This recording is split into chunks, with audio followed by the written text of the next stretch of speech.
diseases and disorders, looking at blood conditions and heart conditions and things like that. Oh, before I forget, don't forget you also have that extra credit, and extra credit is due May 13th if you want to do that. You probably won't get much opportunity for extra credit between now and then, so take advantage of it. Alright, RH factor during pregnancy. So you have a blood type, A, B, O, AB, something like that. You have a blood type, but you also have an RH factor, negative or positive. You are O negative or O positive. So we're looking at the RH factor with this. Whether the mother specifically is negative or positive. Now this one, it makes more sense if I use myself as an example because this is something that I had to deal with my pregnancies. I am O negative, so I have a negative RH factor. My mother was also O negative. My husband is positive, A positive. So for every pregnancy, I had to be monitored for this RH factor. Basically what it is the first pregnancy is normal and there's no complications, but if the baby is positive and the mother is negative, and the blood mixes, then the mother can build up antibodies. So the second pregnancy, if the baby is positive again, the mother recognizes, oh, this is a foreign object, and the mother's body tries to kill the baby. Yeah. Because it recognizes that, okay, the mother's blood is negative. It has a negative RH factor. The baby has a positive factor. I've got these positive antibodies in my body from the previous pregnancy. Oh, look, another positive. Let's build up an immunity against it, and something's here that's not supposed to be here. Now, for most people, it's not a big deal. I knew I was negative. All it takes is 2 shots. One shot about halfway through the pregnancy, and another shot right after delivery. So as long as I got those shots and my doctor knew, and I knew to remind my doctor, it wasn't an issue for me. But for some people, it is. My doctor was telling me that he had a woman, because in Garden City, half the population was Hispanic, and so he had a woman come from Mexico, and she had no idea about any of this. And so she was on her second pregnancy, and her baby was suffering because of this.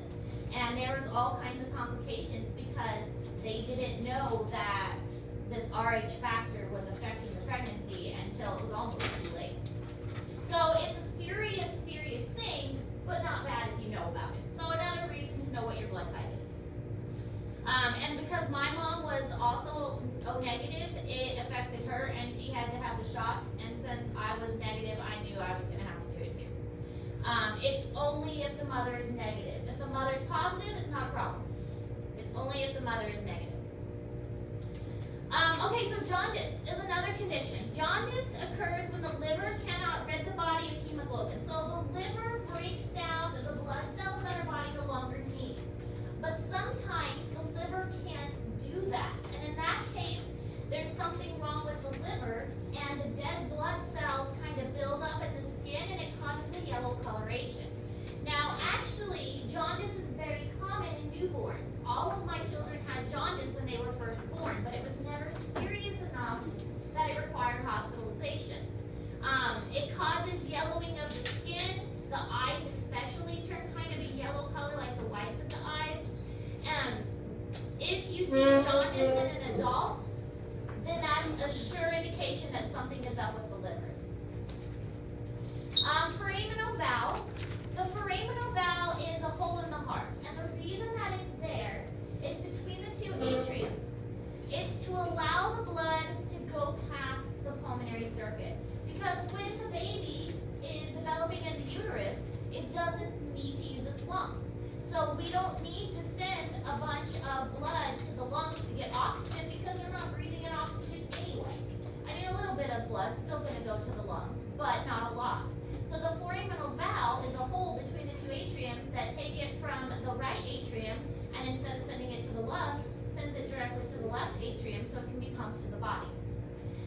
If you've ever heard of a baby being born with a hole in its lungs, then that means their foraminal valve didn't close like it was supposed to. Once the baby born, that foraminal valve should close and make the chambers of the heart into 4 chambers. But sometimes it doesn't, and it remains open, and that's what it usually means when there's a hole in the heart. Alright, so here's how RH factor during pregnancy works. So the mother is negative and the father has positive blood. If the mother is negative and the baby turns out to have positive blood, then the mother will start to build up antibodies. Then she's got these antibodies present. When she has a baby that had a second pregnancy, and it's only the second pregnancy, usually the first pregnancy is fine, because now she's got the antibodies and it recognizes the baby's positive and starts to attack the baby. If the baby's negative, then it's not going to be a problem because it's the same kind of RH factor as the mother, so it's not a problem. All of my children ended up with A positive blood. I'm the only negative one. So all of my pregnancies could have ended like that if we didn't know about it. But it's only if the mother's negative. If the mother's positive, it's not an issue. Alright, so here's how the foraminal valve works. So this is before birth, and you can see the blood kind of gets shunted across right here. So here's our foraminal valve. Instead of having the blood go down into the right ventricle and then going to the pulmonary circuit, it goes directly into the left atrium instead and then to the left ventricle.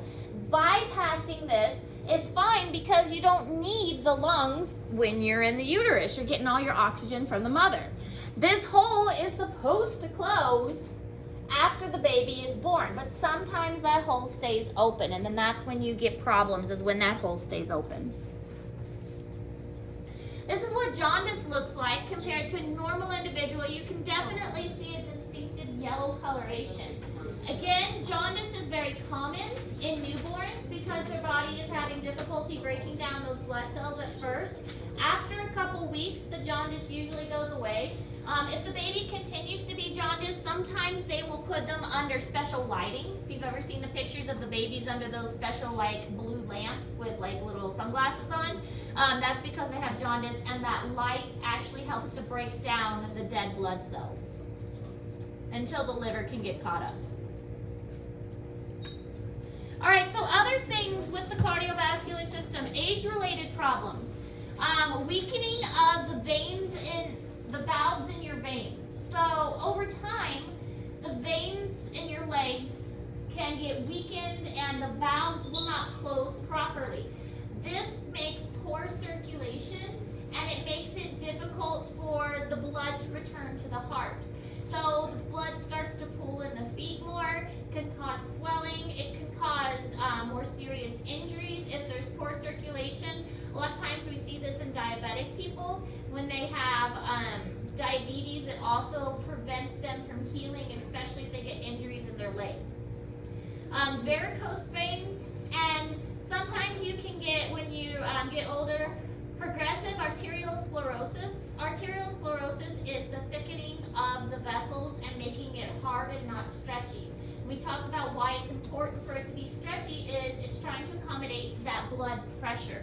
So that blood pressure is, it's important for the vessels to stretch when the heart pumps so that they don't burst.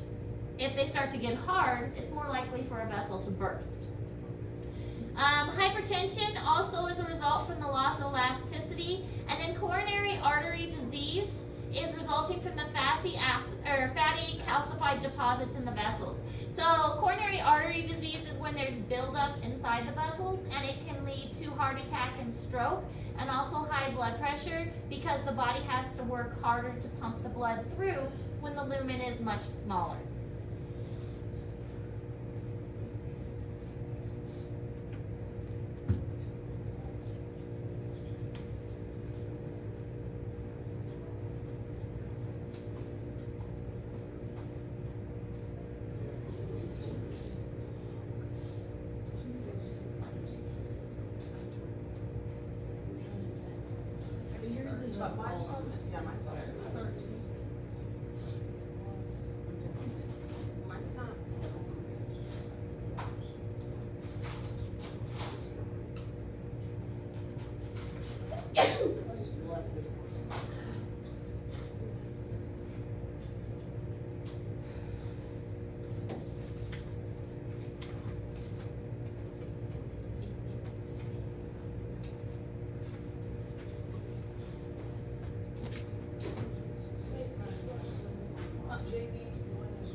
Oh, actually.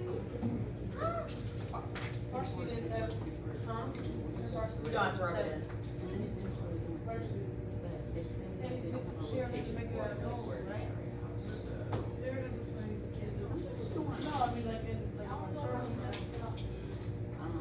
Men's, they, what was it, 4? Did they get 4 turns on us? 4 or 5. How many did JV get? 1. The ones there. Their JV was like a bunch of 5-year-olds playing. Really? Really good. It was crazy. His varsity was actually really good.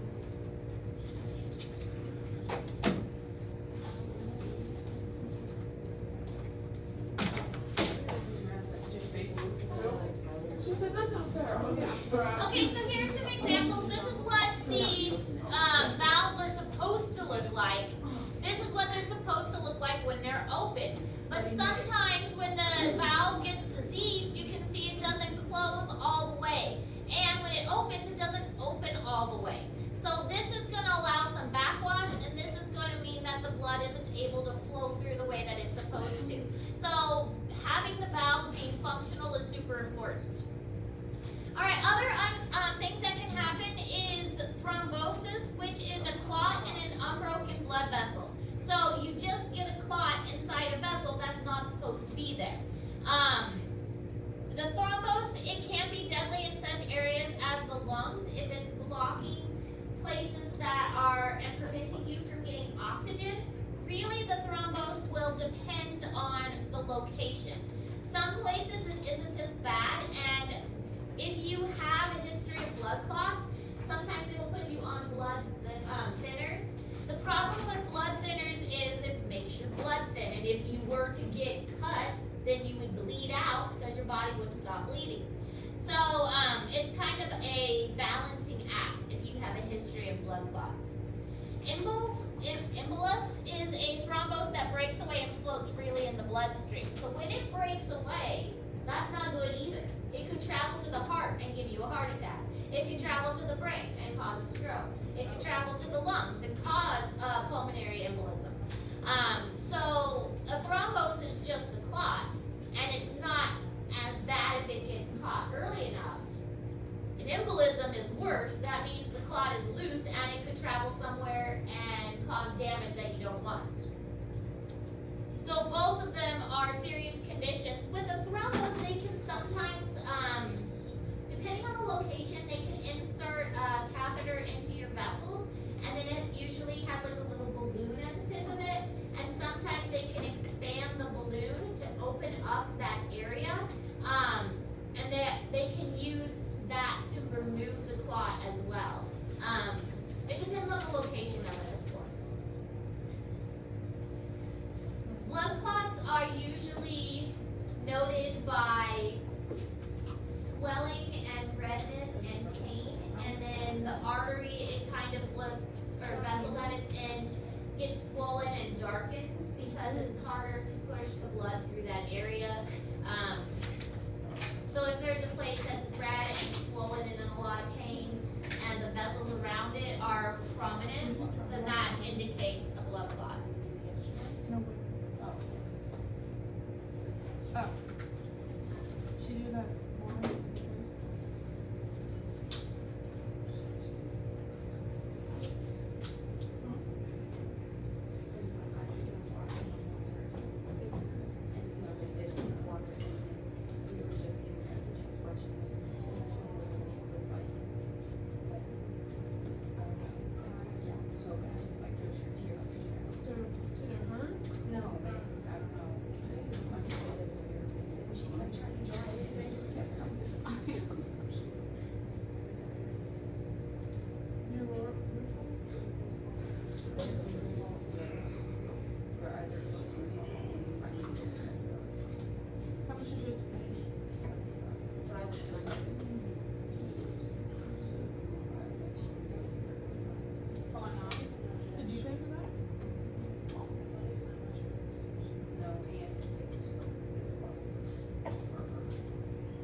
Okay, so here's showing how the blood clot can form. It's usually around a valve because a valve is just another place where blood can kind of congregate.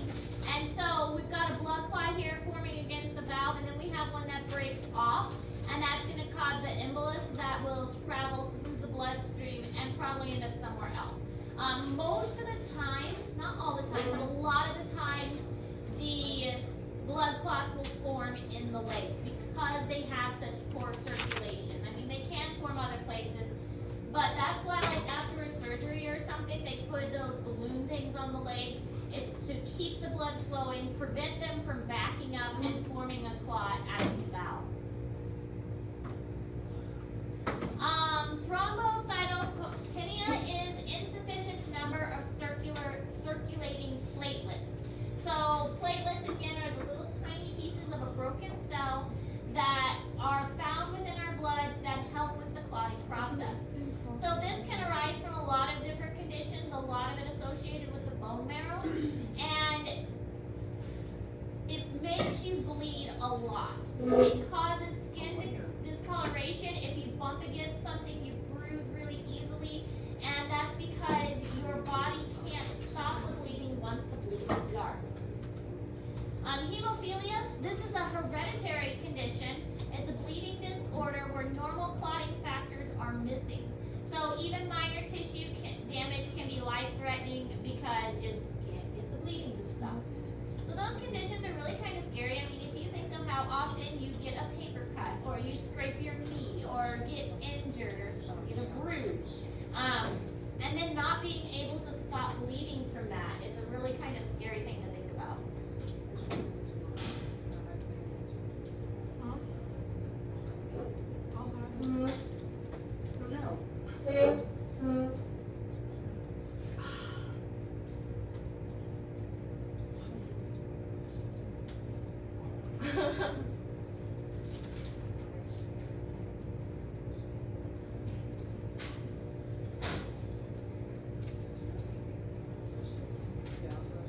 It's weird.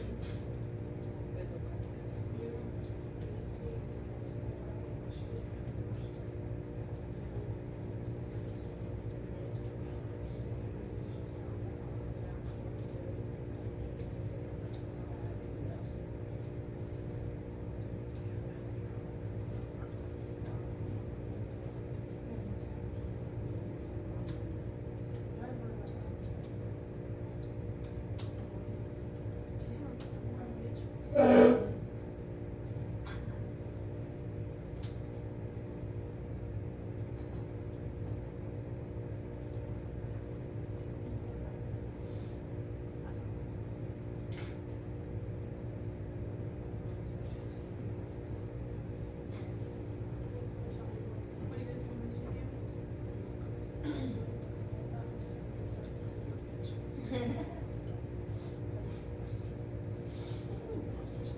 Where are you taking me?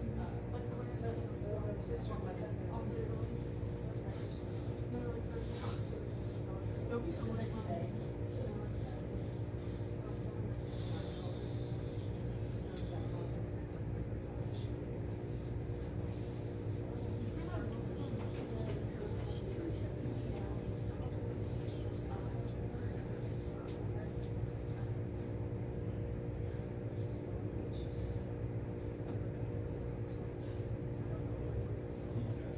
Okay, so here's an example of thrombopenia, which is the condition where the platelets aren't forming correctly. You can see it causes a lot of skin discoloration because even a slight bump will damage a vessel and it doesn't clot like it's supposed to. Here's a hemophilia example, and that it's hereditary.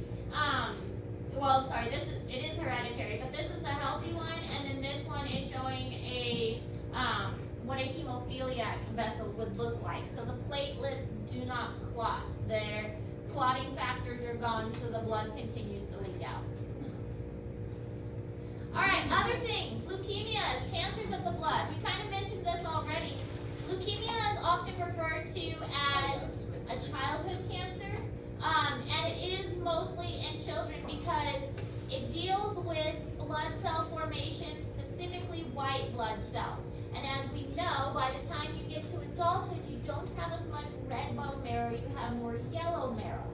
However, it can go dormant for a while and then come back as leukemia as an adult. So an example, at my previous school, there was a teacher who, she graduated college and everything and was teaching, and she ended up getting sick, and they found out that it was actually leukemia, and everybody was really surprised because it wasn't supposed to be. She actually did pass away very suddenly, which was kind of traumatic for the school and for the teachers. High cholesterol, we already mentioned this, a buildup in the vessels, and it decreases pressure, it can lead to heart attacks and also blood clots.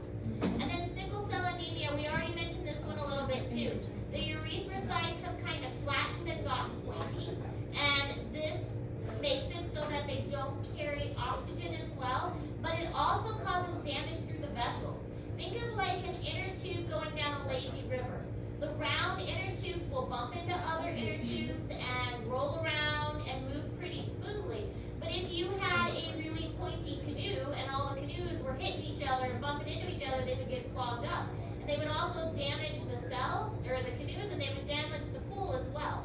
So what's happening with sickle cell anemia is everything is so pointy that it's damaging the vessels, so it actually causes quite a bit of pain. Oh,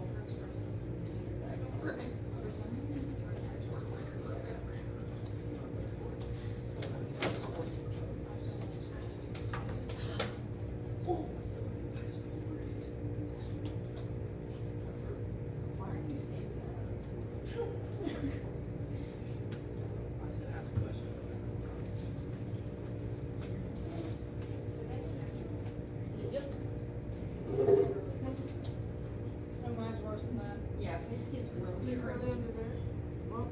I don't know how your Why hair the humidity? Huh? I don't know how your hair is. Did I straighten it? Yeah, you straightened it. Like when I put it back in my hair. I never straighten my hair. Yeah, but hers is also, face is curly. Like under here, maybe it's just like twirls. No, mine is whenever I Yeah, get mine too. bullshit. You can tell it right here. I have a video of you and your hair was real curly. I haven't straightened mine in ages. No, I've seen my skin. Why do you not like this? One picture. Straightened my hair. It's so thick and Take You're gonna here. straighten it? Well, use her. I straightened it and then I Yeah. curled it. It's only really good. I actually call it that curl it back here. Can't really curl it right. What if I do stick? White girl curls like Actually, that. no, this is what happens if I don't school after White girl curls are different than mine. Yeah. That's what happens if I don't school. If I take a shower. I'm leaving it curly for Southern Boots problem because I have a game Monday and so I'll just have to get ready. Okay, so this shows what normal blood cells should look like. This is what leukemia looks like. There are way too many white blood cells present. They clog the vessels, they make it difficult to breathe because they can't carry oxygen because there's no blood. So there is a lot of white blood cells and not enough red. This one is showing the buildup of plaque, and it decreases the inside of the vessel, making it harder for the heart to pump, and also making it more difficult for the blood to travel to the rest of the body. Sickle cell anemia, with the sickle cells, again, they catch on things and they cause blockages, they damage the vessel, they damage each other, causes a lot of pain and more likely to get blood clots. Alright, any questions over any of that? No, ma'am. Okay, vessel labeling due today, bell work due today, lab will be due next week. Continue to work on that cat dissection prep too. Questions?